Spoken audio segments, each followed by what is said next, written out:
బెల్లంపల్లి కాంగ్రెస్ కార్యాలయంలో మాజీ ప్రధాని ఇందిరాగాంధీ 107వ జయంతి వేడుకలు. ఈరోజు బెల్లంపల్లి కాంగ్రెస్ కార్యక్రమంలో మాజీ ప్రధాని ఇందిరాగాంధీ 107వ జయంతిని పురస్కరించుకుని బెల్లంపల్లి నియోజకవర్గ ఎమ్మెల్యే గడ్డం వినోద్ ఇందిరాగాంధీ చిత్రపటానికి పూలమాల వేసి నివాళులర్పించి అనంతరం కేక్ కట్ చేశారు.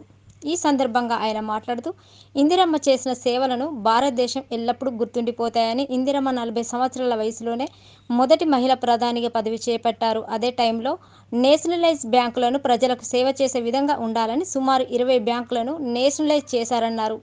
ప్రభుత్వంలో జై జవాన్ జై కిసాన్ అనే నిదానాన్ని పెట్టి మన భారతదేశాన్ని నడిపించిన ఘనత ఇందిరాగాంధీదన్నారు. కాంగ్రెస్ పార్టీ ఎల్లప్పుడూ ఆమె చేసిన సేవలను మర్చిపోదన్నారు.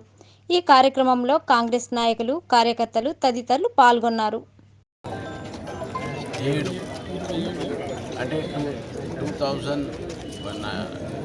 1917లో పుట్టి ఆమె 31 అక్టోబర్ 1984లో ఆమెకు కాలం నడిచింది. ఆమె చేసిన సేవలు భారతదేశంలో ఎల్లప్పుడూ గుర్తుంటుంది. ఆమె చేసిన మంచి పనులు ప్రత్యేకంగా మన భారతదేశంలో ఆ టైంలో 1967-68లో ప్రైమ్ మినిస్టర్ అయిన తర్వాత యంగెస్ట్ ప్రైమ్ మినిస్టర్ ఉండే 40 ఏళ్ళ లోపలనే ఆమె ప్రైమ్ మినిస్టర్ పొజిషన్ తీసుకుంది. ఆ టైంలో నేషనలైజ్డ్ బ్యాంక్స్ని ఒక పెద్ద ఎత్తున ప్రజలకు ఒక సేవ కావాలన్న ఒక కార్యక్రమాన్ని దగ్గర 20 బ్యాంకులను నేషనలైజ్ చేసింది. అప్పుడు రాజకీయాలు రకరకాలుగా ప్రిన్స్లీ స్టేట్స్ కూడా ఉండే, వాళ్ళకు కూడా లిబరేషన్ ఇప్పించింది. ప్రభుత్వంలో జై జవాన్ జై కిసాన్ అనే స్లోగన్ కూడా పెట్టి అప్పుడు ఇందిరాగాంధీ గారు మన భారతదేశాన్ని నడిపించిన ఘనత కాంగ్రెస్ పార్టీ ఎల్లప్పుడూ ఆమె చేసిన సేవల గురించి ఆమె కుటుంబం జవహర్లాల్ నెహ్రూ గారి బిడ్డ లెక్క,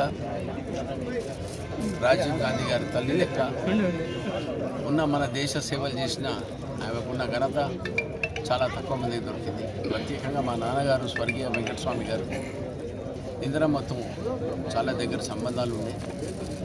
ఎందుకంటే ఆమె ప్రత్యేకంగా ఎమర్జెన్సీలో తిహార్ జైల్లో అరెస్ట్ అయినప్పుడు ఆమెను జైల్లోకి వెళ్ళి బయటికి తీసుకొచ్చిన ఘనత కూడా సుప్రీంకోర్టు ఆర్డర్ ఇచ్చిన తర్వాత, బెయిల్ ఇచ్చిన తర్వాత తెచ్చింది నా ఘనత కూడా పెద్దలు వెంకటస్వామి గారితో ఉండే. అప్పుడు ఆ టైంలో Congress party head office 24 Akbar road, ఈరోజు కూడా కాంగ్రెస్ పార్టీ హెడ్ ఆఫీస్ ఉంది. ఆ టైంలో నాన్నగారికి అవకాశం ఉండే ఇందిరాగాంధీ అమ్మకు ఇల్లు ఆయన హ్యాండ్ ఓవర్ చేసి ఎంపీగా ఉండి సీనియర్ మోస్ట్ ఎంపీ ఉండే అప్పుడు ఆయన 4వ టర్ము ఆ ఎంపీ కేటగిరీలో మినిస్టర్గా ఉన్నప్పుడు కూడా అది యూజ్ చేసినట్టే.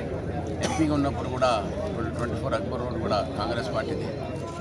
ఆ ఘనత, ఆ ఆపర్చునిటీ దొరుకుతుంది. ఇందిరాగాంధీ గారు ఇచ్చిన అవకాశాన్ని మా నాన్నగారు ఆమెతో సేవ చేసిన అవకాశం దొరికినందుకు ఆమెను ఇవాళ గుర్తించి కాంగ్రెస్ పార్టీ తరఫున మళ్ళొకసారి ఆమెకు జోహార్లు చెప్తూ సెలవు తీసుకుంటాం.